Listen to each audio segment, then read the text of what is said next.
Tay? Bakit ganyan ang tiyan nila? Hindi naman yan ganyan kahapon ah. Anak ng, mukhang wala ng buhay ang mga to. Wala ng pulso. Sino naman ang gagawa niyan sa kanila? Napasok ba tayo nang hindi natin alam? Imposible. Nakakandado pa rin ang pinto. Sarado rin ang mga bintana. Walang kahit anong senyales na may ibang pumasok dito. Paano mo ipapaliwanag yan, Tay? Patay na ang mga yan, pero sinong pumatay sa kanila? Mukha ba ako manghuhula? Hindi ko rin alam. Mas nauna ka pang nakakita sa kanila, hindi ba?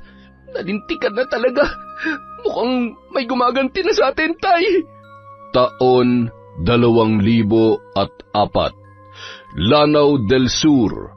Nakapagtapos ng pag-aaral si Maggie sa tulong ng kanyang mga magulang na parehong magsasaka.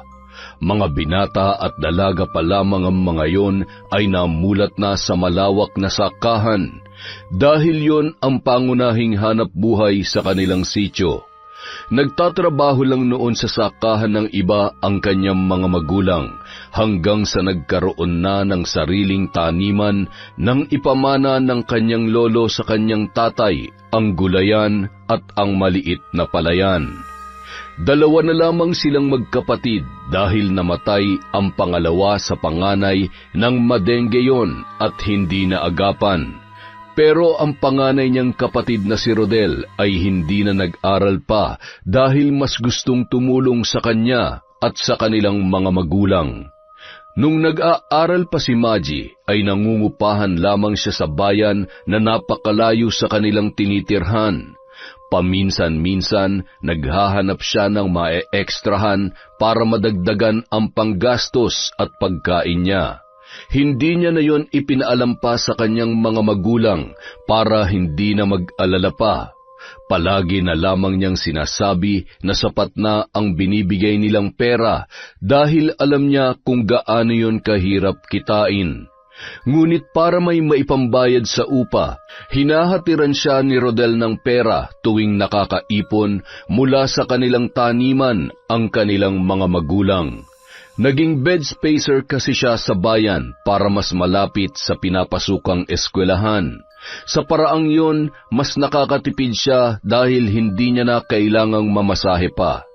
Hindi naman palaging may kita ang kanilang palayan dahil nakadepende lamang yon tuwing anihan. Ume-extra rin sa pagkakarpintero ang kanyang ama para may maipanggastos din ang mga yon dahil lahat ng kinikita sa taniman ay ipinapadala sa kanya. Kaya naman, nang makatapos ay wala siyang ibang hinangad kundi ang makatulong sa kanyang pamilya. Pero bago pa man siya sumabak sa paghahanap ng trabaho, hiniling ng kanyang amang si Domingo na magbakasyon muna siya sa kanila at magpahinga kahit 1 buwan lamang. Ginawa niya naman yon dahil sabik na rin siya makasama ang mga magulang at ang kanyang Kuya Rodel. Bago makarating sa kanilang sityo na nasa isang remote area o yung mahirap puntahan at hindi kayang pasukin ng malalaking sasakyan, ay mapapalaban muna siya sa mahaba-habang lakaran. Nakakapasok naman ang tricycle sa daan patungo sa kanilang lugar, pero hanggang patag lamang. Bukod kasi sa matarik at lubak-lubak ang daan, ay malalaki pa ang bato sa daraanan, kaya hindi talaga kakayanin ng tricycle o ng iba pang sasakyan. Kahit motor, nanganganib pang tumaob doon kapag pinilit na akyatin ang paahong kalsada papunta sa kanila. Para hindi abutin ng dilim, maagang kumilos si Maggie para makauwi. Inaasahan kasi ng mga magulang niya ang kanyang pagdating. Hindi na siya masyadong nagdala ng damit dahil makalipas ang 1 buwan, babalik din naman siya sa bayan. Para siyang nabunutan ng tinik nang sa wakas ay matanaw na ang taniman ng mga taga roon sa sityo. Sa wakas nakauwi na rin ako. Ay, namiss ko talaga rito. Maggie, nandito ka na pala. Balita ko, graduate ka na. Papansit ka naman dyan. Sige, magluluto kami ni nanay mamaya. Hatiran na lang kita. Aba, mukhang paldo ka na ngayon May trabaho ka na ba? Maghahanap pa lang. Pinauwi muna ako ni nanay at tatay para makasama nila, kaya pahinga muna ako ng 1 buwan. Swerte mo talaga sa mga magulang mo, no? Di biro ang sakripisyo nila para sa'yo, kaya dapat lang natulungan mo rin sila kapag may trabaho ka na. Yun naman talagang gagawin ko kahit wala magsabi sa akin. Sige diretso na ako sa bahay. Hinihintay na nila ako ron eh. Matapos magpaalam kay Sally, nagpatuloy na sa paglalakad si Maggie. Napangiti siya nang makita ang nagkukulay berde nilang taniman. Yon ang pinaka nagbibigay ng kasiyahan sa kanila mula nang tumira sila sa sitio. At dahil sa kursong agriculture ay mas lalo niyang minahal ang trabahong kinamulatan niya. Halos kakambal niya na ang mga pananim at lupaing taniman mula sa pagkabata, kaya hindi siya nagdalawang isip na kunin ang kurso na malapit sa puso at buong pamilya niya. Ilang hakbang pa ang layo ni Maggie sa bahay nila ay halos magtatalon na sa tuwa ang kanyang ina dahil sa tagal nilang hindi nagkita. Kung pwede nga lang sana dito ka na lamang sa bahay eh. Wala na akong kakwentuhan tuwing gabi tsaka wala na nagmamasahe sa likod ko. Ay sus, kaya naman pala eh. Pero huwag kayong mag-alala, Nay. Isang buwan naman po ako rito. Kung gusto mo, araw-araw kitang imamasahe. Magkukwentuhan din tayo kahit hindi pa gabi. Nakakatuwa ka talaga, anak. O siya, kumain ka na muna. Malayo ang nilakad mo. Nay, magluto po tayong pansit mamaya. Nako, pasensya ka na anak ha.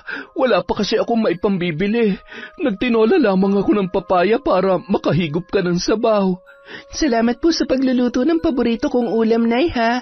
Pero makakapagpansit pa rin naman tayo mamayang hapon para may merienda sina Tatay at Kuya Rodel. Bumili po ako sa bayan bago ako dumiretso dito. Saan ka naman kumuha ng pambili? Di ba wala ka ng pera?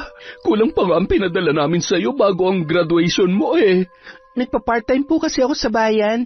Minsan sa karinderya, minsan naman sa bakery. Basta kung sino pong tatanggap sa akin, dun po ako. Ano? Nagtatrabaho ka habang nag-aaral? Opo, Nay. Kaya ko pa naman po eh. Tsaka nababalanse ko naman po ng pag-aaral at trabaho. Ibig bang sabihin, kulang ang pinadadala namin sa'yo? Ang totoo po niyan, kapos po talaga, Nay. Hindi ko na lang sinabi sa inyo kasi alam ko naman kung gaano kahirap kitain ang perang binibigay niyo sa akin. Ayoko pa madagdagan pa ang pagod niyo ni Tatay. Tsaka si Kuya Rodel din. Alam ko naman na kahit kayo nagigipit din kayo dito. Anak naman, obligasyon namin na suportahan ka dahil nagdesisyon kaming pag-aralin ka. Pero Nay, may obligasyon din po ako na tulungan ng sarili ko at hindi iasa lahat sa inyo. Kaya hayaan niyo lang po ako. Nagawa ko naman po eh. Nakatapos pa rin po ako kahit nagtatrabaho. Nakaipon pa ng konti kaya meron po tayong panggastos ngayon. Ay nako, hindi. Sa iyo na yan anak. Itabi mo na lang para may panggastos ka habang naghahanap ng trabaho. Dadagdagan na lamang namin kapag kinulang. Ayos naman kami rito. Saka ka na lang magbigay kapag kaya mo na at may sapat ka na ring hawak na pera para sa sarili mo. Masaya kami kapag nagkatrabaho ka na, pero malulungkot kami ng tatay mo kapag inabuso mo ang sarili mo. Tandaan mo, anak, mahirap man tayo. Prinsesa ang tingin namin sa'yo at mahal na mahal ka namin. Kaya ayaw namin na may hindi magandang mangyayari sa'yo. Napakasimple lang ng buhay ng pamilya ni Maggie sa sitio. Kung anong meron, yun ang kakainin nila para makaraos sa araw-araw. Hindi naman sila maselan at hindi rin sila naghahanap ng hindi kayang bilhin. Pero kahit mahirap lamang sila, dama ni Maggie ang sinasabi ng kanyang ina na prinsesa ang turing sa kanya ng kanyang mga magulang. Kinabukasan, nagpasya si Maggie na sumama sa taniman para makatulong sa kanyang pamilya. Nagtanim sila ng kamoteng kahoy at nag-ani naman ng mga gulay na dadalhin sa bayan. 2 beses lamang sa isang buwan kung bumaba sila sa bayan para magbenta ng gulay. Kung hindi kasi sila ang magdadala roon ay hindi rin naman yon mabebenta. Pero meron namang namimili ng gulay sa sitio at sila na mismo ang magdadala sa bayan. Kaya lamang ay masyadong mura ang pagbili sa kanila ng mga gulay at lugi sila roon. Ang iba naman ay wala lang talagang mapagpipilian dahil hindi rin kaya maglakad ng malayo sa delikado nilang daan papunta ng bayan habang buhat ang mga inaning gulay. Pagsapit ng 3:00 ng hapon, nagluto na si Maggie ng kanilang merienda dahil 4:00 umuuwi sina Rodel at Domingo. Kinuha raw ang dalawa para maghukay ng gagawing balon, kaya halos maghapong wala sa bahay. Makalipas ang halos 1 oras ay narinig na ni Maggie ang pamilyar na sipol ng taong paparating. Kuya? Oh, bunso, nakauwi ka na pala. Kanina ka pa ba? Kaninang tanghali pa. Inabutan na nga ako ng init sa daan eh. Pero sanay naman tayo sa ganyan. Isa pa, wala nang itim pa sa balat ko. Pantay na to, sunog lahat. Huwag mong ikakahiya yan. Tanda yan ang kasipagan natin. Aba, syempre naman. Ay, siya nga pala kuya. Nagluto kami ni Nani ng pansit. Merienda natin. Talaga? Ikaw ang bumili? Oo, kuya. Pinuwasan ko lang ng konti yung naipon ko sa pa-extra-extra. Ano? Nagtatrabaho ka na? Noong nag-aaral pa ako, kuya. Pero huwag ka na magalit. Alam na rin naman ni nanay. Sinabi ko na kanina bago ko pa sabihin sa'yo. Ang mahalaga naman, nakatapos ako, hindi ba? Nagawa kong pagsabayin ng pagtatrabaho at pag-aaral. Ay, ano pa nga bang magagawa ko? Tsaka kahit ano naman ang gawin mo, mapapatawad pa rin kita. Ikaw yata ang paborito kong kapatid. Sinungaling? Wala ka lang choice kasi ako na lang ang kapatid mo, no? Sige ka, baka multuhin ka ni ate. Hindi mo pala siya paborito, ha? Uy, nako, baka dalawin pa ako nun sa panaginip pag sinabi kong paborito ko siya. Namamaya pa na nga, baka bumalik pa. Hay nako, ikaw talaga, kuya. Ay, nga pala, sa susunod, huwag ka na maglalakad na mag-isa pag pupunta ka ng bayan, ha? Bakit naman? Yung anak ni Manggari na dalaga, muntik na maghahasa. May dayo na naman kasi rito eh. Madalas tumatambay sa may daanan tuwing pahapon na. May nakakita raw na gumagamit ng damo. Matagal pa naman akong pupunta sa bayan, kuya. Pero, kumusta na raw yung anak ni Manggari? Di ba, kakauwi lang nun galing sa Talisay? Oo, kaya imbis na magbabakasyon pa rito para makasama ang mga magulang niya, ayun, napilitan na agad umalis. Natakot, hinatid siya hanggang Sakayan. Buti na rin yun. Makakasama lang sa kanya kung nandito pa rin sa sitio yung mga dayo. Kaya ikaw, tuwing may pupuntahan ka, magsabi ka agad sa amin, ha? Hindi na lamang sinabi ng dalaga, pero kinabahan din siya sa nabanggit ni Rodel. Ayaw kasi niya na mas lalo pang mag-alala ang kanyang kuya. Mabuti na lamang at na magpasya siyang umuwi nung araw na yon ay wala namang masamang nangyari sa kanya. Nung mga sumunod na araw, tumutulong na rin si Maggie sa kanilang taniman para makapagpahinga naman ang kanyang ina. Katulong niya roon sina Rodel at Domingo.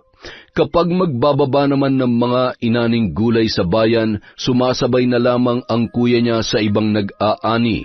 Sinusubukan niyang sumama pero hindi siya pinapayagan ng mga magulang nila. Hindi na siya nagtanong pa dahil alam niya na ang dahilan. Linggo ng hapon, abala sa pagwawalis si Maggie sa harap ng kanilang bahay nang makarinig siya ng malakas na tawanan ng grupo ng kalalakihan. Malapit lamang sa daanan ang kanilang bahay kaya makikita niya agad kung sino ang mga yon. Ilang sandali pa, napakunot noo si Maggie nang mapansin ang mga lalaking may mahahabang buhok. Puno ng tato ang katawan at may hit-hit pang sigarilyo. May edad na ang isa sa mga yon. Sa tansya niya ay hindi nalalayo ang edad ng lalaki sa kanyang ama.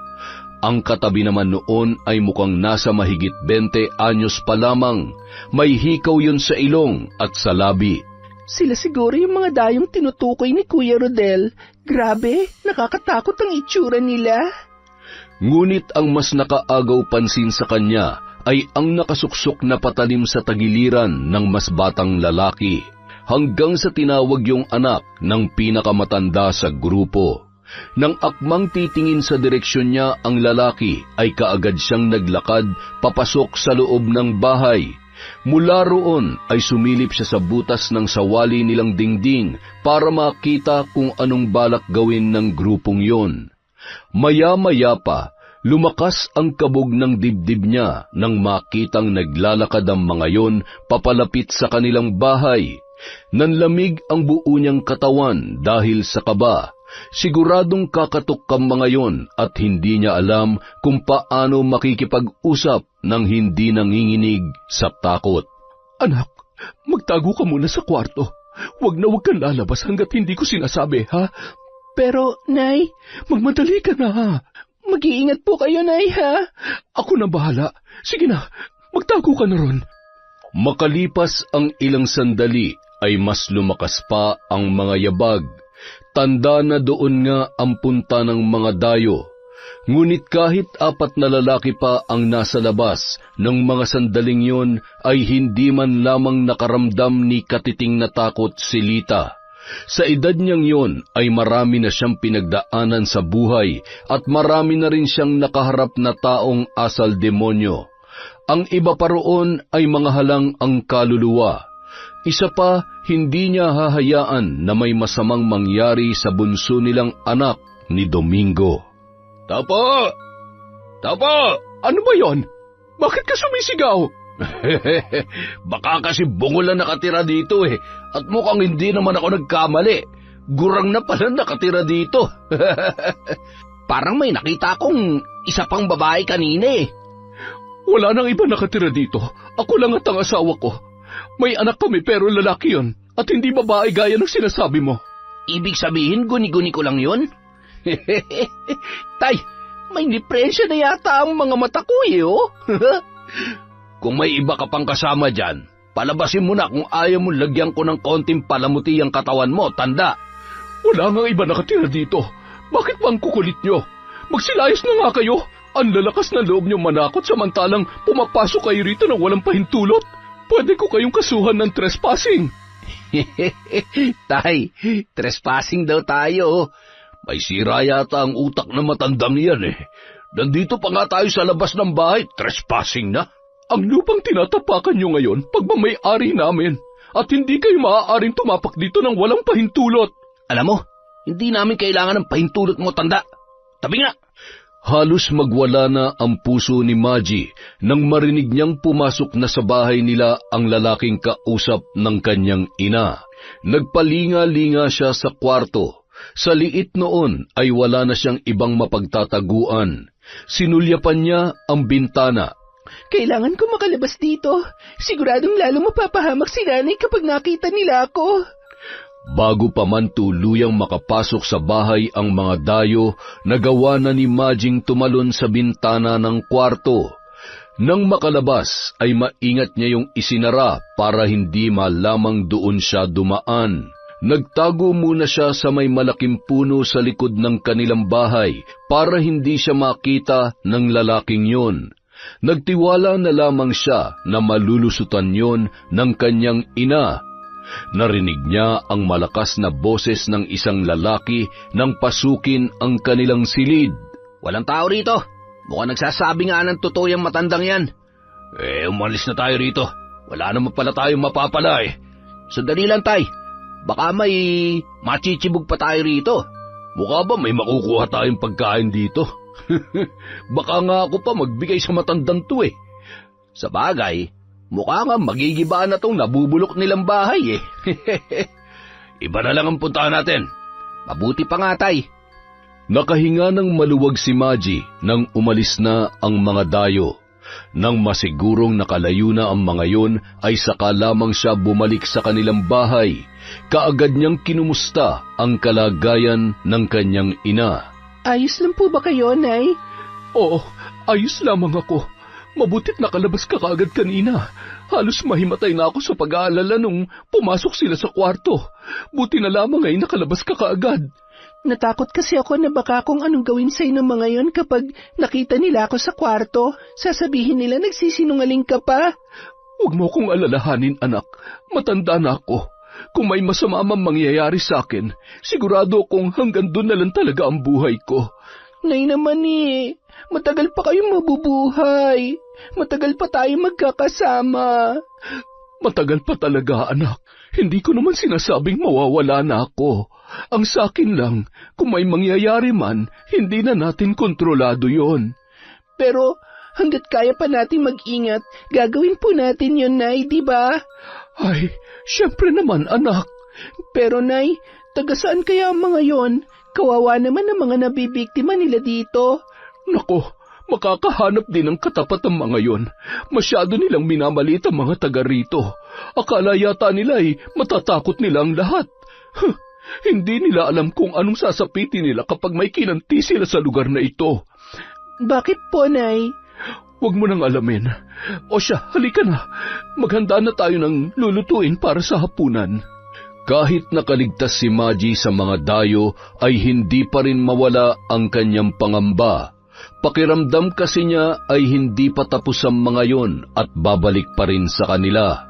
Noon lang siya nakaramdam ng ganoong takot, hindi lang para sa kanyang sarili, kundi para sa pamilya niya na posibleng saktan ng mga dayong yon.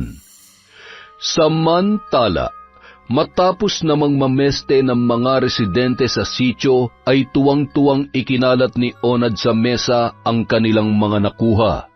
Ilang delata, itlog at kung ano-ano pang pagkain. Mas masaya sana kung may alahas din tayo nakuha. Pero sa hirap ng mga taga rito, malabo yun. Kahit nga sana magandang babae na lang, Tay. Sino ba kasi yung nakita mo kanina? Baka naman guni-guni mo lang yun. Hindi. May nakita talaga akong babaeng pumasok dun sa bahay ng matandang nakausap natin kanina. Sus, baka nga guni-guni mo lang. Hinalugog naman natin ang bahay nila, di ba? Pero wala naman tayong nakitang dalaga ron. Paano kung nauna niya pala tayo nakita kaya nakapagtago siya? Posible rin naman, pero sa liit ng bahay nila, parang imposible naman yung sinasabi mo. Paano kung nakapagtago siya sa likod ng bahay nila? Pwede rin. Teka, bakit ba gustong-gusto mo makita yung babaeng yun? Gusto ko lang patunayan na hindi ako namamalik mata at niloloko tayo ng matandang nakausap natin, Tay. Ay, hayaan mo na yon. Matanda na nga eh. Hindi na yun magtatagal dito sa lupa. Sa bagay, ang mahalaga, marami-rami tayo nakuha ngayon. Mabubuhay tayo dito sa sityon to. Pansamantalang nakikitira sina Onad sa bahay ng kanyang pinsan na noon ay security guard sa bayan. Dahil wala namang nakatira sa bahay ay sila na lamang muna ang tumutuloy doon. Ngunit ang hindi alam ng kanyang pinsan, isinama niya ang buong barkada dahil pare-pareho na silang hinahanap ng mga pulis dahil meron silang ninakawan at pinagsamantalahan sa bayan. Kailangan nila magtago at yun ang pinakaligtas na lugar na kanilang napuntahan. Hindi yun agad-agad napupuntahan ng mga pulis dahil masyadong malayo. Kahit mismo sila ay naranasan ang hirap sa kasumpa-sumpang daan at dahil wala silang trabaho, ang tanging naisip na lamang nilang paraan para madaling makadiskarte ay ang pagnanakaw. Lantaran nila yung ginagawa pero nag-iingat sila na matunton ng mga pinagnanakawan nila. Walang nakakaalam na doon sila nakatira sa bahay ng pinsan niya dahil wala naman yung kapitbahay. Nasa loob ng gubat ang lugar kaya kahit mag-ingay sila at tumambay sa labas ay walang makakakita sa kanila. O eto, may nakuha kong alak. Pagsaluhan natin yan mamaya. Kakatayin muna namin yung ninakaw namin manok, Tay, para masarap-sarap naman ang pulutan natin. Hoy, isa lang ang katayin nyo ha.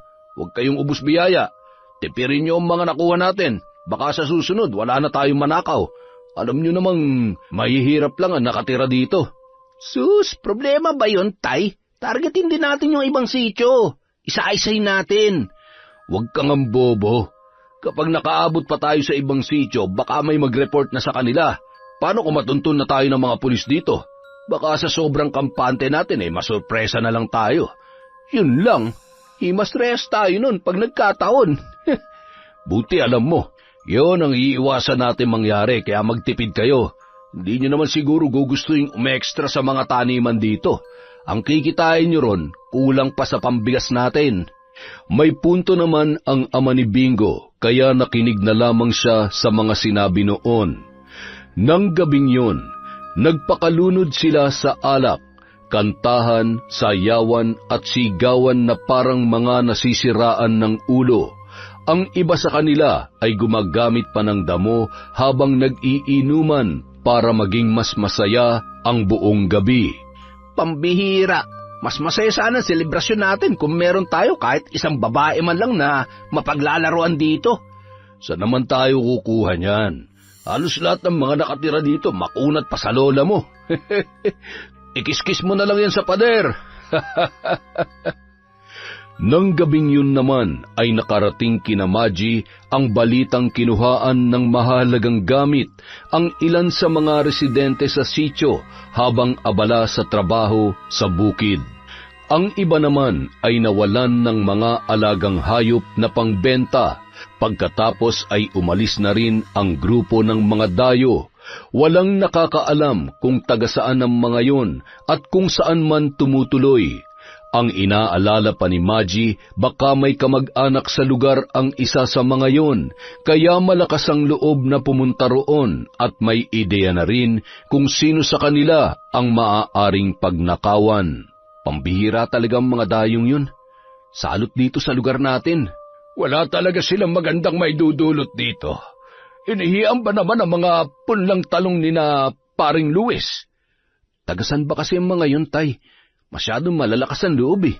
Parang mga sanay na sanay sa ginagawa nila. Mag-ama pa nga raw yung 2 pinakamayabang eh. Yun nga rin ang narinig ko, kuya, nung pumunta sila rito. Nako, kung hindi nakapagtago yang si Maji, siguradong pinagsamantalahan na siya ng mga yon. Itsura pa lang nila ay mukhang hindi talaga gagawa ng mabuti. Mga bastos, pumasok sila rito ng walang pahintulot. Kung nandito lang ako kanina, inupakan ko yun eh. Mabuti na rin na wala ka kanina.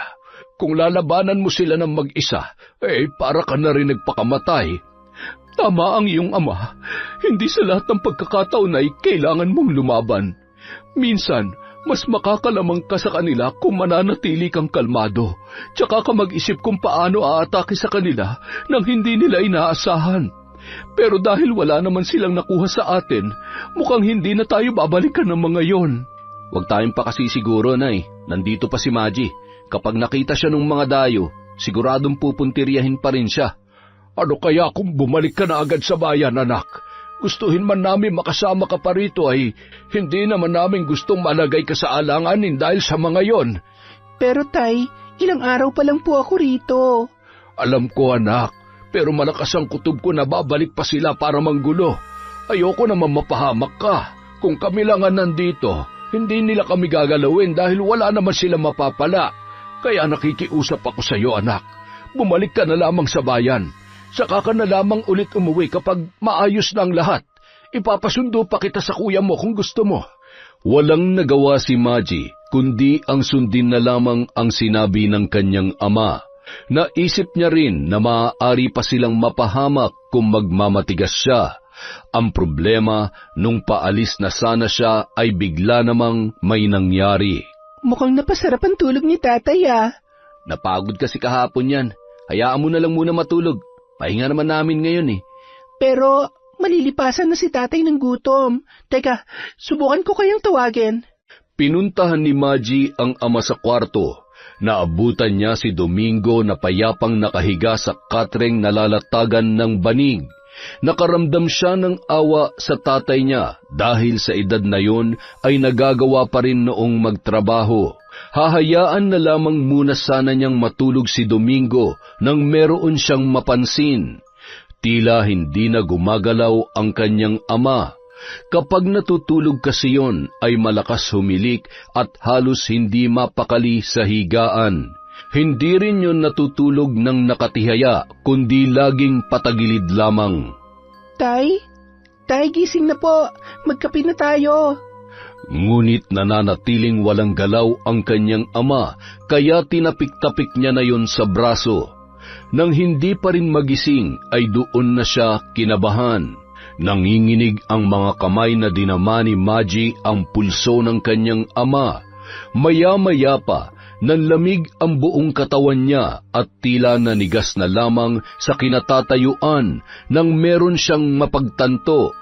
Maji, anak, hayaan mo na lang munang matulog ang... anong nangyayari? Anak, bakit ka namumutla? Nay! Wala na po si tatay. Nabalot ng matinding kalungkutan ang bahay ni Maji nang makumpirma na wala na nga ang kanyang ama. Halos hindi na bitawan ng kanyang ina at ng Kuya Rodel niya ang bangkay ni Domingo dahil sa matinding pangungulila. Hindi nila matanggap ang nangyari at hindi rin yon magiging madali para sa kanila dahil napakalaking bahagi ng kanilang buhay ang matanda. Samantala, dahil ilang oras ang biyahe papuntang bayan at hindi pa kayang pasukin ng malalaking sasakyan ang kanilang sityo, ay walang punerarya ang tumatanggap ng serbisyo para sa mga taga roon. Kaya naman ang tanging pag-asa na lamang nila ay yung mga gumagawa ng murang kabaong na gawa sa plywood at yero na pinipinturahan lamang ng puti para mabigyan ng disenteng libing ang namatay. Mabuti na lamang at may residente roon na isang lisensyadong embalsamador na nagbibigay ng libreng serbisyo para sa mga taga-sityo. Kaya lamang ay malayo pa ang pagkukunan nila ng biniling kabaong. Kailangan ng 2 tao para magbuhat noon papunta sa kanilang bahay. Magaan lang naman yun, pero dahil may kahabaan ay kailangan ng isang alalay sa dulo. Hindi rin kasi ganoong katibay ang pagkakagawa dahil tinipid lamang yun sa materyales. Kuya, ako na lamang ang sasama sa'yo. Magaan lang naman yung kabaong. Kaya kong buhatin yon. Huwag na, Maji. Dito ka na lang sa bahay. Samahan mo na lamang si nanay. May kakilala naman ako na pwedeng tumulong sa akin.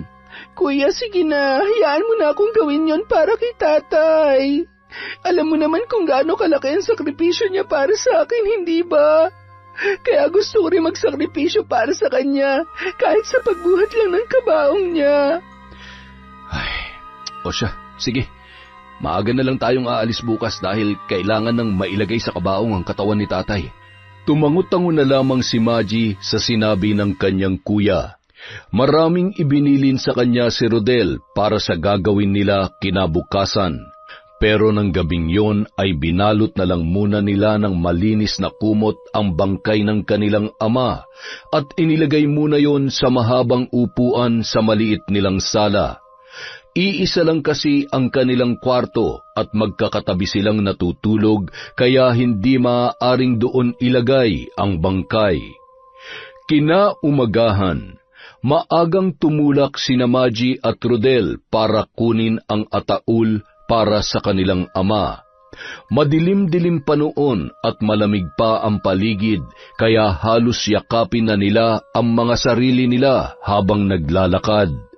Sabay na napatingala ang magkapatid nang biglang kumulog ang kalangitan.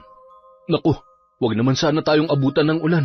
Mahihirapan tayo sa paglalakad mamaya. Madulas ang daan paakyat. Kaya nga kuya, yero pa naman yung ginamit sa kabaong kaya madulas kapag nabasa ng ulan. Ay, teka, isasakay ba natin sa tricycle yun mamaya? Oo, aarkila na lang tayo ng tricycle kahit hanggang dun lang sa pinakadulo ng patag. Tapos, bubuhatin na lang natin hanggang sa bahay. Nagpatuloy sa paglalakad ang magkapatid. Malayo-layo pa sila sa kanilang pupuntahan. Yun kasi ang sentro ng kanilang barangay. Naroon ang barangay hall, ang may kalakihang eskwelahan, pati na rin ang gumagawa ng kabaong. Nang makuha nila ang ataul para kay Domingo, ay naghanap na si Rodel ng masasakyang tricycle. Isinakay nila ang ataul doon para magpahatid hanggang sa pinakadulo ng proper. Habang kausap ni Rodel ang matandang driver, ay tahimik namang nakatayo sa tabi ng bintana si Maji. Sigurado ba kayong kaya nyo nang buhatin ang ataul hanggang sa inyo? Napakalayo ng lalakarin nyo. Mukhang uulan pa. Kaya na namin yan, boss. Sanay naman kami sa mahabang lakaran eh. O siya, sige. Mag-iingat na lang kayo mamaya, ha? Magkano nga po pala hanggang sa dulo ng proper? Ano ba kayo? Huwag na kayo magbayad. Sa mga ganyang pagkakataon kasi, hindi na talaga ako naniningil ng pamasahe, lalo na't may kamahalan kapag malayo-layo ang paghahatiran. Ipandagdag nyo na lang sa panggastos nyo sa burol ng tatay nyo. Nako, maraming salamat po, Manong. Napakabuti niyo naman po. Minsan na rin akong namatayan kaya alam ko kung gaano yung kahirap para sa inyo. O siya, sige, baka abutan pa kayo ng ulan. Ay siya nga pala, nakikiramay ako ha. Ipagdarasal ko rin ang kaluluwa ng yumao ninyo mahal sa buhay. Maraming salamat po sa pakikiramay. Inihatid sila ng butihing driver hanggang sa kanilang bababaan. Ngunit nang huminto roon ng tricycle, hindi nila inaasahan ang matinding panganib na naghihintay sa kanila. Nung mga sandaling yun, namutla si Maggie nang makita ang 4 na kalalakihang nakaharang sa kanilang daraanan. May dalang itakang isa sa mga yon at ang iba naman ay may hawak na balisong at 2x2. Nanlamig ang buong katawan niya nang makilala ang grupo. Yun ang mga dayong sapilitang pinasok ang kanilang bahay. Kuya, anong gagawin natin? Hindi natin kakayaning labanan ang mga yan. Sila yung mga dayong pumasok sa bahay. Nalintikan na. Wala pa naman akong dalang balisong ngayon. Kuya, anong gagawin natin? Huwag kang matakot. Akong bahala sa'yo. Basta huwag kang lalapit doon. Akong haharap sa kanila. Pero, kuya... Maggie, makinig ka sa akin. Dito ka lang. Gagawin kong lahat para hindi ka nila masaktan. Bago pa man mapigilan ni Maggie ang kanyang kuya, ay naglakad na yon at buo ang loob na hinarap ang grupo ni Onad. Noong una ay sinubukan pang makiusap ng kuya niya dahil kailangan na nilang madala ang ataul na para sa kanilang ama, pero hindi siya pinakinggan ng mga dayo. Ang iba sa mga yon ay pinagdiskitahan naman ang driver ng tricycle. Walang awa yung binugbog ng 2 lalaki. Mahina at parang may sakit pa ang tricycle driver, kaya madali lamang yung natalo ng mga dayo. Si Rodel naman, inundayan na rin ng suntok ni Onad. Doon na nagsimula ang gulo. Sinubukang lumaban ng kuya ni Maggie pero napuruhan pa rin yon matapos pagtulungan ng 3 lalaki. Maggie, tumakbo ka na! Bilisan mo! Ngunit hindi na nagawa pang makagalaw ng dalaga. Nagdalawang isip siya kung tatakbo para sa kaligtasan niya o sasamahan ang kuya niya roon kahit anong mangyari. Bago pa man siya makapagdesisyon ay naramdaman na niyang hinablot siya ng isang lalaki. Huli ka! Sumama ka sa akin! Bitawan mo ako! Hindi ako sasama sa'yo! Huwag ka nang pumalag kung ayaw mo masaktan! Sa kabila ng pagpupumiglas, hindi na nagawa pang makawala ni Maggie sa kamay ng mga kalalakihan. Hindi na siya nakagalaw pa ng 2 magkasunod na suntok sa sikmura ang pinakawalan ni Bingo bago siya binuhat noon. Naiwan naman doon ang wala ng malay niyang kapatid, pati na rin ang kinawawang driver ng tricycle. Puno ng pasa at sugat sa katawan si Rodel. Iniwan na yon doon ng kalalakihan dahil imposible nang makalaban pa sa kanyang kalagayan. Si Maggie naman dinala ng grupo sa inuuwian nilang bahay at doon pinagsamantalahan habang nagdiriwang sina Onad at Bingo. Dahil sa panlalaban ay napuno ng pasa at galos ang katawan ng dalaga. Hindi kasama ng mag-ama ang 2 sa mga dayo dahil kinailangang ibenta ng mga yon ang ninakaw na tricycle. Ang kabaong naman ay dinala ng mag-ama sa sitio para sa mga interesadong bumili. Nang lumalim na ang gabi, nagising ang nanghihina pang si Maggie. Gusto niyang sumigaw nang sumigid ang matinding kirot sa maselang parte ng kanyang katawan at ganoon din ang mga braso niyang iginapos ng mag-ama habang siya ay pinagsasawaan. Wala na ang puring matagal niyang iningatan.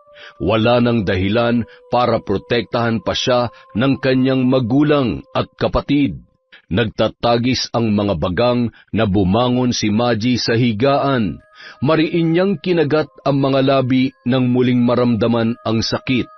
Kailangan niyang tiisin yon. Sinulyapan niya ang mag-amang humihilik pa sa papag habang hawak-hawak ang bote ng alak. Sinikap niyang makatayo, Nagdahan-dahan yun at ingat na ingat siyang makalikha ng ingay. Bawat pag-ingit ng papag ay napapabilis ang kabog ng kanyang dibdib. Halos pigilan niya na ang paghinga nang kinailangan niyang hakbangan ang natutulog na si Onad sa may bukana ng pinto. Maya-maya pa, nagngilid ang kanyang mga luha at marahas na nagbuga ng hangin nang sa wakas ay makalabas na ng silid. Akmang aalis na siya nang marinig niya ang boses ng mga lalaking nagtatawanan at mukhang papalapit ang mga yon sa bahay na pinagdalhan sa kanya. Mukhang yun na ang mga kasama ng mag-ama at nakabalik na mula sa pagbebenta ng ninakaw na tricycle. Dali-dali siyang naglakad patungo sa kusina. May pintuan doon papunta sa labas ng bahay. Kasasara pa lamang niya ng pinto nang bumukas naman ang isa pang pinto na nasa harapan. Mas lumakas ang tawanan ng dalawang lalaki nang makita ang ayos ng mag-amang nakatulog na, dala ng kalasingan. Hindi na nag-aksaya ng oras ang dalaga. Tumakbo na siya papalayo sa lugar na yon. Kailangan niyang puntahan ang kanyang ina dahil baka pati yon ay mapahamak pa. Nay! Nay! Diyos ko, ano nangyari sa iyo, anak? Bakit puro pasakat? Sandali! Nasaan ang kuya mo? Nay, hinarang po kami ng mga dayo kanina. Binugbog nila si kuya, pati po yung driver, at naiwan na lamang sa tabing kalsada. Hindi ko alam kung buhay pa sila ngayon, Nay. Inahasa po nila ako. Paulit-ulit nilang binaboy ang katawan ko. Wala silang awa.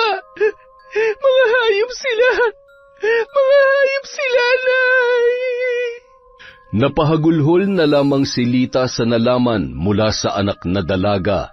Namatayan na nga sila ay ganoon pa ang sinapit ng kanyang mga anak. Dahil batid nilang maaari pa silang matunton ng mga dayo, kaagad na silang kumilos para umalis doon. Pero bago nila yun gawin, ay kinailangan muna nilang ilibing ang katawan ng kanyang asawa bago pa man yun mabulok. Dahil pati ang ataul ay ninakaw na rin ng mag-amang dayo, wala na silang nagawa kundi ang ilibing si Domingo nang nakabalot lamang sa kumot. Magkatulong nila yung binuhat papunta sa taniman. Ilang oras na naghukay ang mag-ina. Ginamit ni Maji ang natitira niyang lakas sa kabila ng kanyang panghihina para mapalalim ang hukay. Pasensya ka na, Tay. Kung hindi ka man lang namin nabigyan ng disenteng libing, pangako, pansamantala lamang ito. Babalikan ka namin ni Nanay. Matapos ibaon sa 3 talampakang hukay si Domingo, ay kumilos na ang mag-ina para lisanin ang sityo. Dadalhin lamang nila noon ang mga importanteng gamit at ilang pirasong damit. Ngunit habang iginagayak ang mga dadalhin, napansin ni Maji ang isang kahon na gawa sa kahoy na nasa 2 dangkal ang haba na inilagay ng kanyang ina sa dalang bag. Itatanong pa sana niya kung para saan yun, pero hindi na siya nagkaroon pa ng pagkakataon dahil sa pagmamadali nilang mag-ina. Ibinilin na lamang nila sa kakilala ang kanilang taniman at sinabihang anihin na lamang ang maaaring anihin doon. Nagtaka pa ang mga yon sa biglaan nilang pag-alis, pero mas pinili nilang hindi na lamang banggitin ang tungkol sa nangyari. Ngunit bago umalis ay binalaan ni Lita ang mga malalapit na kaibigan tungkol sa mga dayo. Nang makarating sila sa proper, doon na nila nabalitaan ang tungkol sa 2 lalaking natagpuang walang malay sa tabi ng kalsada. Kaagad nilang hinanap kung saan dinala ang mga yon dahil malakas ang kutob nila na isa sa mga yon ay si Rodel. At hindi naman sila nabigo nang marating ang bahay ng manggagamot na tinutukoy ng kanilang napagtanungan. Napahagulhol na lamang si Maji nang makita ang kalunos-lunos na itsura ng kanyang kuya. Halos hindi na makilala ang muka ng binata dahil sa malalang pamamaga ng muka, sa dami ng suntok na tinamunoon. Puno rin ng pasa ang katawan, sa kanya lamang napagtanto na may saksak din pala sa tagiliran ang kanyang kapatid. Pagbabayaran nila ang ginawa nila sa amin ng kuya ko. Hindi rin ako papayag na hindi kayo mabibigyan ng hustisya, anak. Muntik na kayo mawala sa akin, kaya sisiguruhin ko maghihirap sila hanggang sa kamatayan. Ano pong ibig niyong sabihin, Nay? Ngunit hindi na yun sinagot pa ni Lita. Sa halip ay hinarap na lamang niya ang manggagamot na nag-asikaso sa kanyang panganay. Pinasalamatan niya ang matanda dahil kung hindi dahil sa tulong noon ay tiyak na nalagay sa alanganin ang isa niya pang anak. Kagagaling lang daw kasi ng manggagamot sa kanilang sityo nang madaanan si Rodel at ang driver ng tricycle na nakahandusay sa madamong parte sa gilid ng kalsada. Ilang sandali pa, nagkamalay na si Rodel. Bagamat hindi pa nila ipinapaalam ang tungkol sa sinapit ni Maggie, nang makita ng binata ang itsura ng kapatid ay nanggalaiti yun sa galit.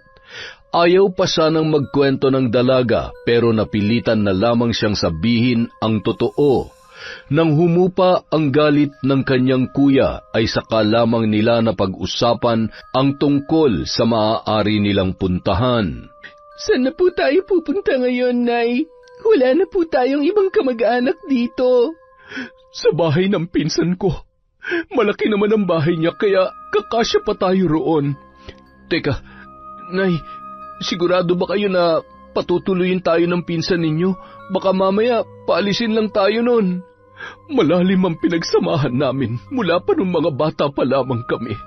At sinabi niya sa akin na kapag nangailangan ako ng tulong, sa kanya ako lumapit. Sa ngayon, matutulungan niya tayo kahit sa pansamantalang matitirhan lamang. Nasa kabilang bayan pa ang bahay ng pinsan ni Lita, kaya bumiyahe pa sila patungo roon.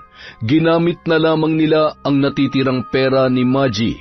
Naging mainit naman ang pagtanggap sa kanila ng pinsan niyang si Edna.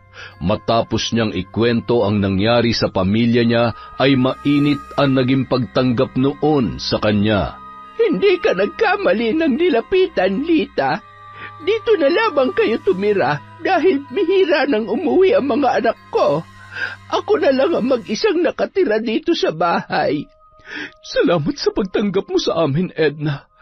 Alam mo namang wala na akong ibang malalapitan kundi ikaw lamang. Hirap na hirap ako ngayon. Wala na akong kapera-pera at halos madurog pa ang puso ko sa nangyari sa pamilya ko. Kamamatay lamang ni Domingo, pero heto't ipinaranas ng mga demonyong yon ang impyerno sa mga anak ko na wala namang ginawang masama sa kanila. Mababait sina Maggie at Rodel. Hindi sila dapat makaranas ng ganong kahayupan na trato mula sa ibang tao. Ano nang binabalak mong gawin ngayon? Gaganti ako. Gagantihan ko sila sa paraang kahit pagsisihan nila ang mga nagawa nilang kasalanan ay hindi na nila matatakasan ng kamatayan. Hindi kumatim na buhay pa sila at nagagawa pa magsaya matapos ang kademonyohan nila. Pero kakailanganin ko ang tulong mo, Edna. Makakaasa ka, pero ano bang tulong ang kailangan mo? Ikaw ang mas malakas sa ating dalawa dahil kulam lamang ang kaya kong gawin. Magtulungan tayo para mas matinding parusa ang maranasan ng mga hayop na yon. Masyadong mabigat ang kasalanan nila sa pamilya ko. Hindi lang ataol ng asawa ko ang ninakaw nila, kundi pati ang iniigatang puri ng anak ko, Edna. Naiintindihan kita. Sige, gagawin kong lahat na makakaya ko para maisagawa ang paghihiganti mo sa kanila. Naging payapa naman ang unang araw ng mag-iina sa bago nilang tirahan. Likas na mabait si Edna at kahit noon lamang muling nakita ng matanda ang mga pamangkin, ay inasikaso pa rin ang mga yon na parang tunay na anak. May kalakihan din ang bahay dahil may 3 kwarto yun na gawa sa plywood ang dingding. Sa likod naman ng bahay ay may sariling poso kaya hindi na sila magbabayad ng tubig. May malawak ding taniman doon ang ginang kaya may mapaglilibangan si Maji habang nagpapagaling pa sa mga natamong pasa. Kapag maayos na ang kalagayan niya, saka niya sisimulan ang paghahanap ng trabaho. Bagamat masyadong mabigat ang nangyari at naranasan niya, ay mas nangibabaw pa rin sa kanya na magpatuloy sa buhay para sa kanyang ina at kapatid. Samantala, kung matagumpay na nakaalis sina Maji sa sitio ay tila nagkaroon naman ng malaking problema sina Onad at Bingo nang malamang nakatakas ang dalaga. Bakit kasi nagkaroon ako ng anak na tatanga-tanga? Oo. Teka, bakit naging kasalanan ko na lang yun? Pareho naman tayong lasing, tay, ah. Sinabihan kita na huwag kang masyadong maglalasing dahil babantayan mo pa yung babae. Hindi mo pa inintay ang mga kasamahan natin. O ngayon, anong gagawin mo kapag bigla na lang tayo nireklamo ng babaeng yon? Matutuntun tayo rito. Napakabobo mo. Di mo ba alam na wala tayong ibang mapupuntahan? Gagawin ko na lang ng paraan, tay. Hanapin ko siya. Tsaka pamilyar sa akin yung lalaking kasama niya. Magkapatid pala sila, ah. Sa narinig ko nung humingi ng tulong yung babae, tinawag niyang Kuya Rodel yung lalaking binugbog namin. Yung babae naman, tinawag na... ano nga yun? Maji! Yun nga! Magtatanong-tanong na lang ako mamaya para mahanap ang bahay ng magkapatid. Wala naman silang ibang pupuntahan kundi sa bahay pa rin nila eh. Siguraduhin mo lang na madadala mo siya rito dahil kung hindi, ikaw ang sasalo ng lahat ng kapalpakan nangyari. Teka, bakit ako lang? Sino bang gigil na gigil sa kanya nung gabing yon, tay? Di ba ikaw? Tapos ngayon, ako na ang sasalo? Hindi naman yata tama yun. Wala kang karapatang magreklamo kaya manahimik ka na lang dyan. Pagkatapos mag-almusal mamaya, simulan mo ng paghanap. Tandaan mo, Bingo, ikaw lang dapat mag-isa magtatanong-tanong. Kung kinakailangan magtakip ka ng muka, gawin mo. Baka matakot na sa iyo ang ilan sa mga residente na kakakilala na sa atin dito. Mas lalo ka makakaagaw pansin. Mag-iingat ako, tay. Sisiguruhin kong walang makakakilala sa akin. Nang makaalis ng bahay si Bingo, ay sinimulan na niya ang pagtatanong-tanong kung saan nakatira ang magkapatid na sina Rodel at Maji, hanggang sa mapagtanungan niya si Sally. Sina Maji? Ayun ang bahay nila, oh. Pero sa pagkakaalam ko, wala sila dyan eh. May sabi-sabi na biglaan na lang daw silang umalis na mag-iina. Nakakapagtaka nga, kasi gabing-gabi na nung mag-alsabalutan sila. Parang may gustong takasan. Tapos, alam mo yung asawa niyang namatay? Ibinaon na lang daw sa may taniman nila nang wala sa ataol. Pambihira. Kinikilabutan ako. Natulala na lamang si Bingo sa kanyang mga natuklasan. Ang bahay kasing itinuro ng babaeng napagtanungan niya ay ang bahay na kanilang pinasok. Tama nga ako, tay. May iba pa nga nakatira sa bahay na pinasok natin. Doon daw nakatira ang anak niyang dalaga. Kaya malamang, nagtago siya nung makita tayo. Tingnan mo nga naman, oh. Nagtago pa siya ng araw na yun, pero makukuha rin naman pala natin siya sa ibang paraan. At mas jumapat pa tayo dahil may kasama pang tricycle at ataol. Natutuwa ka pa. Nasa na raw yung mag-iina? Siguradong nagpakalayo-layo na yon. Huwag ka na magulat kung isang araw may susundo na lang sa atin dito para pusasan at dalhin sa presinto. Si tatay naman, oh. Puro rehas kasi nasa utak mo eh. Hindi tayo mahuhuli. Takot na lang ng mag-inang yun. Ano pa magagawa ng nanay nung Maji? Baka nga ilang araw na lang itatagal nun sa mundo eh. Inunahan na ng asawa eh. Bagay naman siguro sila hanggang sa hukay. Sira ulo. Siya nga pala, mamaya elok nyo na sa mga taga-sityo ang ninakaw na ataol, ha? Kahit mura nyo lang ibenta, kaysa naman kasama pa natin yan dito sa bahay. Sige tay, kami nang bahala dyan. Ngunit kahit halos maghapon nang naghanap ng mapagbebentahan ng ataul sina Bingo, ay wala pa rin silang napala. Kaya naman, hinayaan na lang muna nila sa bahay na tinutuluyan nila yon at naghintay na lamang ng magiging interesado doon. Kinabukasan, maagang nagising si Bingo dahil sa sumasakit ang kanyang tiyan. Didiretso na sana siya noon sa palikuran nang makaagaw pansin sa kanya ang dalawang kasamahan na natutulog sa sala. Napakunot noo siya nang may mapansin sa bandang braso ng isa, parang sugat na hinampas ng kung ano. Dala ng kuryosidad ay nilapitan niya ang higaan ng dalawa. Ilang sandali pa, bigla na lamang siyang napasigaw nang makita ang malaking guhit sa leeg na parang binigti ang mga yun. Kaagad namang nagising si Onad dahil sa pagsigaw ng kanyang anak, at nang sulyapan niya ang tinitingnan nito, nagsitayuan ang mga balahibo niya sa katawan nang makita ang dalawang kasamahan na payapang natutulog, ngunit parang binigti ang mga yun. Dagdag pa ang mga galos sa katawan nila na tila hinampas ng latigo. Nang tingnan nila ang iba pang bahagi ng katawan ng dalawa ay lalo silang kinilabutan.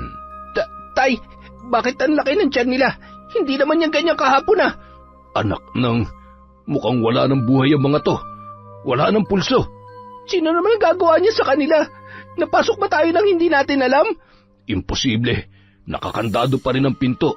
Sarado rin ang mga bintana. Walang kahit anong senyales na may ibang pumasok dito. Paano may papaliwanag yan, Tay? Patay na ang mga yan, pero sinong pumatay sa kanila? Mukha ba ako manghuhula? Hindi ko rin alam. Mas nauna ka pa nga makakita sa kanila, hindi ba? Nalintikan na talaga, oh. Mukhang may gumaganti na sa atin, Tay. Hindi kaya ginagantihan na tayo ng pamilya ng babaeng kinuha natin? Posible, pero paano? Wala naman silang kakayahan na gawin yan. Ikaw na mismo nagsabi, Tay, imposible mapasok ang bahay na to. At mas lalo namang imposible, nasasaktan nila ang mga sarili nila tapos magpapakamatay. Takot ka sa dugo ang mga yan eh.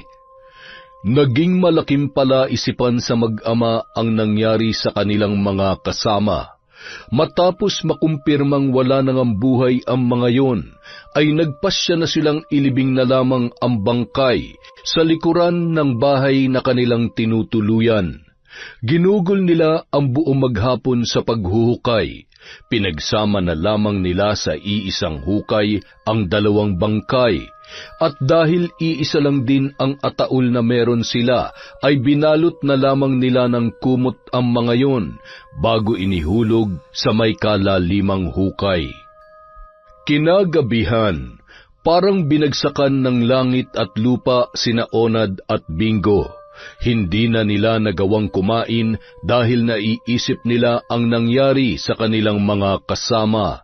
Hindi na rin sila nakatulog sa pangambang bigla na naman may mangyari at hindi nila yon mapaghandaan. Sinulyapan ni Onad ang kabaong na nakatago sa ilalim ng pahabang upuan sa sala. Kung ginagantihan man tayo ng pamilya ni Maji, siguradong isa sa atin ang magmamay-ari ng kabaong na yan. Huwag ka naman magsalita ng ganyan, Tay. Ayoko pa mamatay. Sino ba may gusto nun? Siraulo ka pala eh.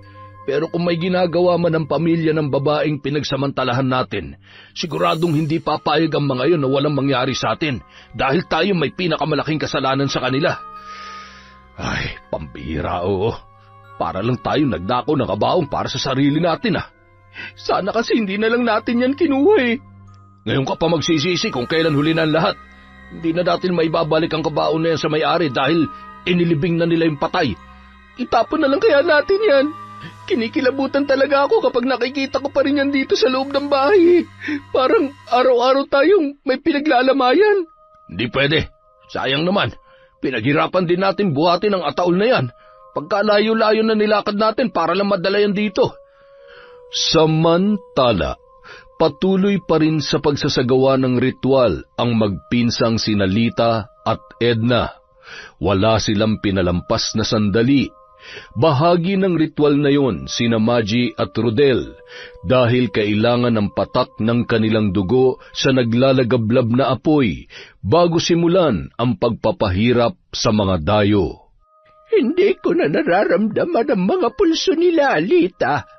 Mukhang nagtagumpay tayo sa unang bahagi ng ritual. Nararapat lamang yun sa kanila. Hindi na sila naawa sa mga anak ko. Kung hindi nakatakas si Maji, siguradong papatayin siya ng mga yun. Isa pa, sa dami ng ginawa nilang gulo sa mga kalugar namin, hindi na sila dapat pang binibigyan ng pangalawang pagkakataon. Nagpatuloy ang pagsasagawa nila ng ritual, pero sa pagkakataong yon ay magkahiwalay ang ginawa ng magpinsan para kina Onad at Bingo. 8:00 ng gabi, naghahanda na sa pagtulog ang mag-ama nang biglang napangiwi si Bingo. Napakunot ang noo ni Onad nang halos mapaluhana ang kanyang anak na namimilipit sa sakit habang nakahawak sa kanyang tiyan. Oh, ano nangyayari sa'yo? Ang sakit ng tiyan ko, Tay. Sus, baka naman nadudumi ka lang. Dumiretso ka na dun sa banyo. Tay, hindi. Iba to. Sobrang sakit. Nahihirapan na ako huminga. Ano? Teka, maupo ka nga muna na maayos. Kukuhaan kita ng maligamgam na tubig. Ngunit bago pa man makakuha ng tubig si Onad, ay nabuwal na sa sahig si Bingo habang nakahawak pa rin sa kanyang tiyan. Sa pagkakabagok ng binata ay bahagyang umangat ang suot niyang damit. Doon lamang napagtanto ni Onad kung bakit sumasakit ang tiyan ng kanyang anak. Napaawang ang bibig niya nang tumambad ang malalaking latay sa bahaging yon ng katawan ni Bingo. Ngunit ang mas nagpatindi ng sakit ay ang tila mga paso sa lumalaking umbok ng kanyang tiyan. Pinagpawisan ng malapot si Onad nang makitang hirap na si Bingo. Hindi niya alam kung ano ang gagawin sa anak dahil yun pa lamang ang unang beses na nasaksihan niya ang ganoong pangyayari.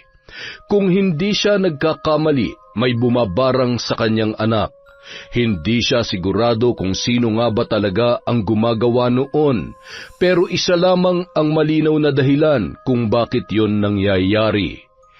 Paghihiganti. Halos hindi siya makapaniwala sa mga sumunod na nangyari kay Bingo. Nang iwanan niya sandali ang kanyang anak para maghanap ng manggagamot, pagbalik niya ay may malay na ang binata. Ngunit nagulat siya nang makita ang mga bukol na nagsimula sa maliliit na pantal hanggang sa maging kasing laki yon ng itlog ng pugo.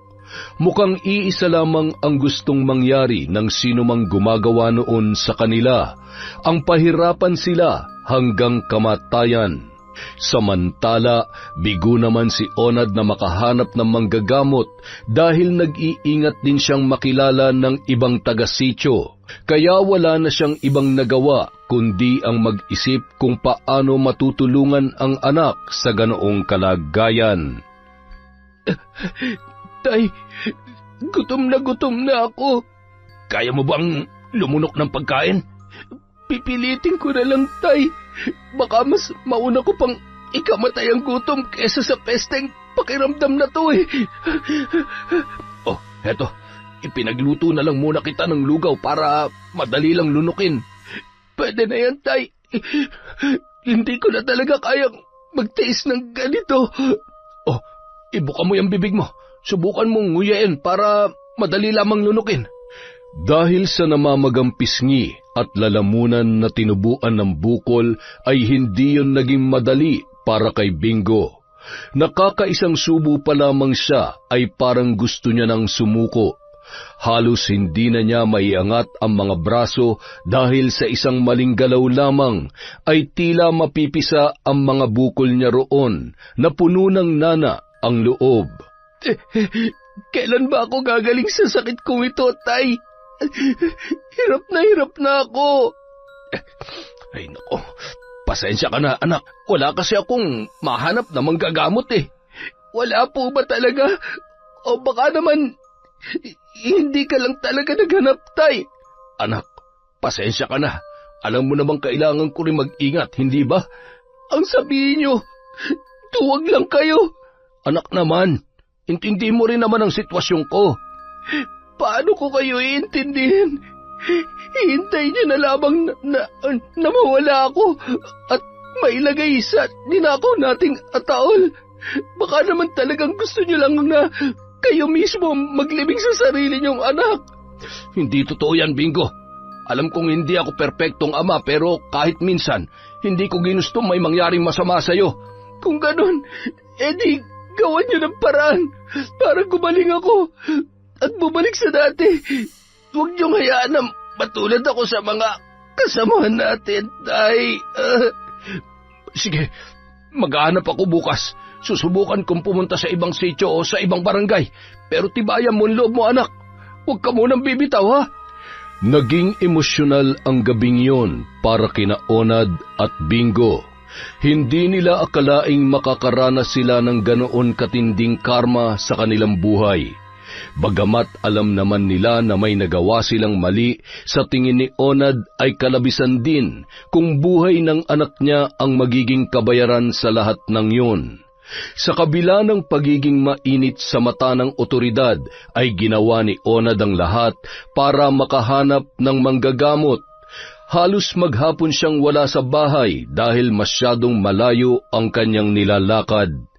May mga nakikilala naman siyang manggagamot, pero tuwing sinasabi niya ang kalagayan ng kanyang anak ay tinatanggihan siya ng mga yon at sinasabing hindi kayang kontrahin ang sumpa ng barang. Hanggang sa inabot na lamang siya ng gabi sa daan, ay wala pa rin siyang napala. Samantala, nang araw na yun ay unti-unti nang gumagaling ang mga sugat ni Rodel. Bahagya na ring nawawala ang mga pasa ni Maggie sa katawan. Nagpasya muna silang hindi maglalabas ng bahay para hindi sila pag-usapan ng mga kapitbahay. Bago kumalat ang dilim, nakita ng magkapatid na magkasama muling nagtungo sa maliit na kubo sa gitna ng taniman sina Lita at Edna. Mukhang hindi pa rin sila tapos sa ginagawa nila. Sa tingin mo ba, sapat na ang parusang ipinataw nila nanay sa mga gumawa nito sa atin? Alam kong mali ang mabuhay sa galit, Kuya.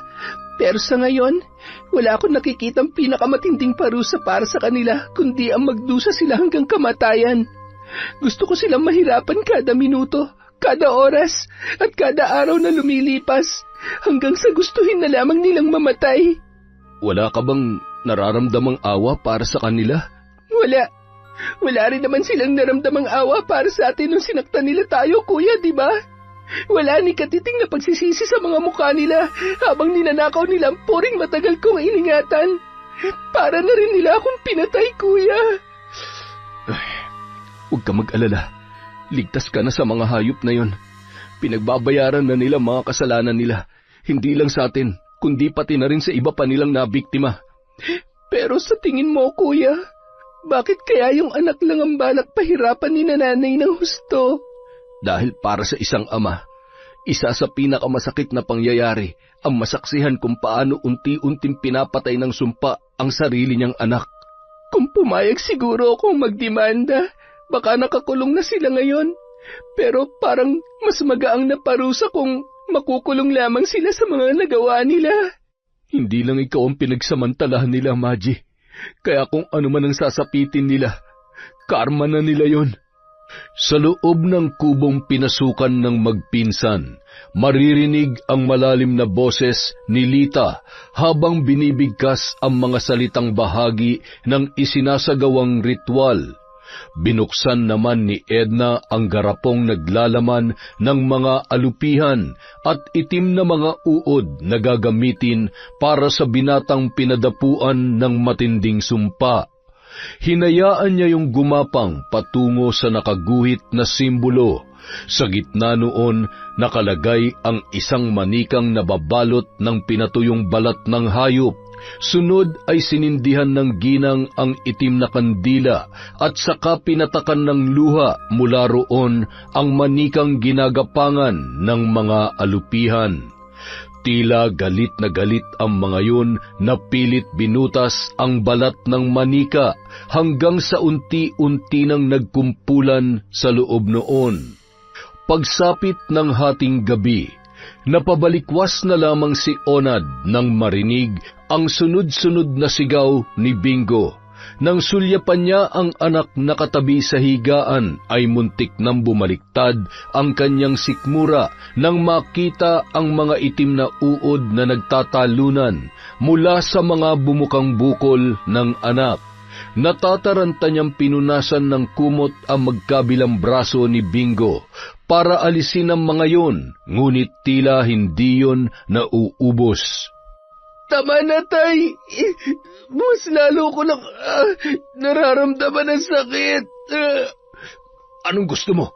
Hayaan ko na lang ang mga uod na yan na pagpiestahan ng mga sugat mo. Yung likod ko, Tay. May mga gumagapang din sa likod ko. Dahan-dahang iniangat ni Onad mula sa higaan si Bingo para tingnan kung ano ang gumagapang sa likuran ng binata. Ngunit ganoon na lamang ang pagkagulat niya nang tumambad sa kanya ang maliliit na alupihan na tila nakasiksik sa balat ng lalaki. Nanlamig ang buong katawan niya at biglang kinilabutan. Pulang-pula na ang buong likod ng kanyang anak dahil sa mga parteng kinagat ng mga yun. Dali-dali siyang kumuha ng pwedeng ipantanggal sa mga alupihan, ngunit habang pilit niyang inaalis ang mga yun, ay tila mas lalo namang bumabaon sa balat ng kanyang anak. Hanggang sa nanghihina na lamang siyang napasandal sa dingding. Hindi niya na alam kung ano pa ang maaari niyang gawin. Halos maubos na ang luha ng kaisa-isa niyang anak dahil sa matinding paghihirap, pero wala man lamang siyang magawa para maibsan yon. Sunod-sunod na lamang siyang napamura at napasigaw, dala ng matinding galit sa sinumang gumagawa noon sa kanila. Bago pa man sumikat ang araw, ay tuluyan ng binawian ng buhay si Bingo. Ngunit kahit wala ng buhay ang binata, ay pinagpipiestahan pa rin ng mga uod at alupihan ang kanyang katawan. Binuhusan ni Onad ng tubig ang katawan ng kanyang anak nang kahit papaano ay mawala ang mga uod sa mga sugat. Ngunit hindi niya naman alam kung anong pwede niyang gawin para mawala ang mga alupihang nakadikit doon. Dahil walang mag-eembalsamo sa bangkay ni Bingo, idiniretso na lamang yon ni Onad sa kabaong. Nang tuluyan ng lumiwanag, sinimulan niya na ang paghuhukay sa tabi ng pinaglibingan sa dalawa pa niyang kasamahan. Kahit papaano ay nabigyan niya ng maayos na libing ang anak dahil napakinabangan nila ang ninakaw nilang ataul. Ngunit nang pumasok sa isip niya na maaaring siya na ang susunod na maging biktima ng bumabarang sa kanila, binalot na siya ng matinding takot. Mag-isa na lamang siya roon. Kapag nangyari sa kanya ang naranasan ni Bingo, wala nang tutulong sa kanya at wala man lamang maglilibing sa kanyang bangkay. Baka doon na lamang siya mabulok at pagpiestahan ng mga daga sa katagalan. Sising-sising sinasabunutan ni Onad ang kanyang sarili. Hindi sana mangyayari yon kung hindi nila piniling gumawa ng kasamaan. Karma nila yon at mukhang nakatakda siyang mamatay sa pinakamasakit na paraan. Nay, ano na pong plano niyo dun sa tatay? Bubuhayin niyo po ba siya? Sa ngayon, oo. Pero may plano kami ng tiyahin mo. Ganito kasi, anak. Itinuro namin sa mga pulis kung saan makikita ang lalaking yon. Sa mga oras na ito, siguradong papunta na sila roon. At kapag nasa loob na ng kulungan ng hayop na yon, saka namin sisimulan ang pagpapahirap sa kanya. Pero bago ang lahat, gusto muna naming maranasan niya ang parusa ng batas bago ang pinakamasakit na kamatayang ipaparanas namin sa isang demonyong katulad niya. Nang araw ding yon, dinakip ng mga pulis si Onad. Matapos matukoy ang lokasyon ng kanyang pinagtataguan. Sa paghahanap ng mga otoridad sa mga kasamahan ng lalaki, nadiskubre ng mga yon ang mga bangkay na inilibing di kalayuan sa bahay na kanilang pinagtataguan. Hinala ng mga pulis, si Onad ang may kagagawan ng lahat. Patong-patong na kaso ang hinarap ng lalaki at hindi na nagkaroon pa ng pagkakataong makalabas ng kulungan dahil wala rin namang magpipiyansa sa kanya. Nabalitaan na lamang nila na pinagtulungan sa loob ng bilangguan ang lalaki dahil sa mga hindi nakasundong preso. Matapos makulong ang salarin ay sinimulan na ni Nalita at Edna ang huling bahagi ng kanilang ritual. Yon ang pinakamatagal at pinakamatinding sumpang ipinataw nila sa isang tao dahil sa pinagsanib na kapangyarihan ng kulam at barang. Hindi lamang doble, kundi triple ng naranasan ni Bingo ang pinagdaanan ni Onad. Dahil sa kalunos-lunos na itsura ng lalaki ay napilitan na yung ilabas sa selda. Nagrereklamo na noon ang mga preso sa umaalingasaw at malansang amoy ng katawan ng lalaki, na punong-puno ng naglalakihang mga sugat na kahit bago pa lamang ay binabahayan na ng mga uod. Kulang na lamang ay balutan ng kulambu si Onad nang dumugin yon ng mga langaw sa pinagdalhang ospital. Hindi matukoy ng mga doktor ang naging sanhi ng ganong karaming sugat at ang pamamaga ng buong katawan ng lalaki. Wala pang 2 araw mula nang dumapo ang sumpa ay binawian na yon ng buhay. Wala ni isang kamag-anak ang umako sa bangkay, kaya ipinalibing na lamang yon ng munisipyo. Naging usap-usapan sa kulungan ang nangyari sa kanya. Mas matindi pa raw sa habang buhay na pagkakakulong ang ganoon katinding kaparusahan. Buhay pa raw kasi ay para ng naaagnas na bangkay ang itsura ni Onad.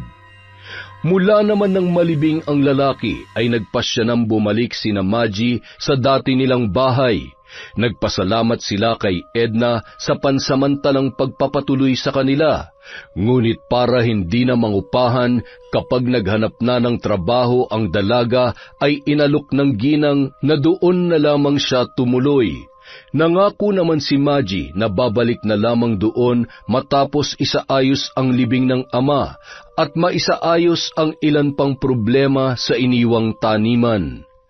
Pagbalik nila sa sitio, pinili na lamang nilang ilihim ang tungkol sa nangyari kay Maji para maiwasan ang kung ano-anong kwento na maaari pang makasakit sa dalaga. Humingi sila ng tulong sa munisipyo para mapagkalooban ng libreng kabaong ang bangkay ng kanyang ama at para hindi na lumayo ay ipinalibing na lamang nila yon sa bakanteng lote kasama sa lupang ibinigay sa kanila.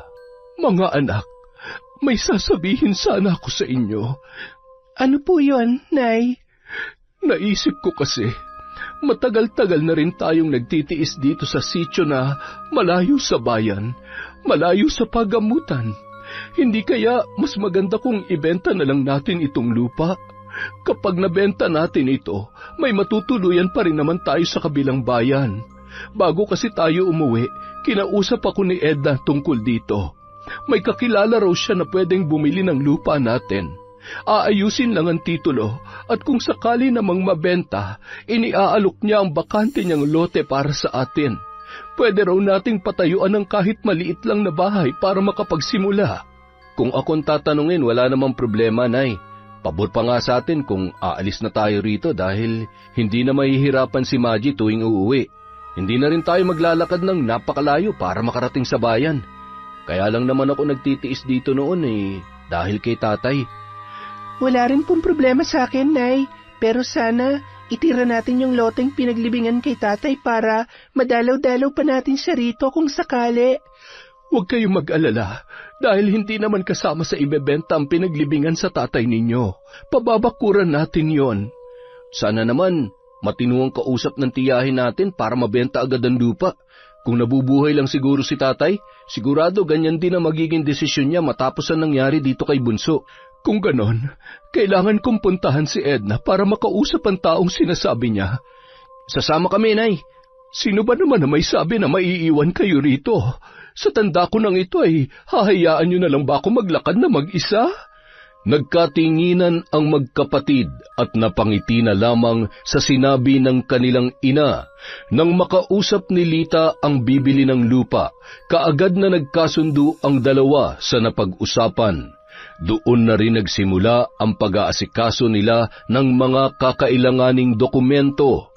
Habang nasa proseso pa lang ang lahat, bumalik na lamang muna sila sa bahay ni Edna.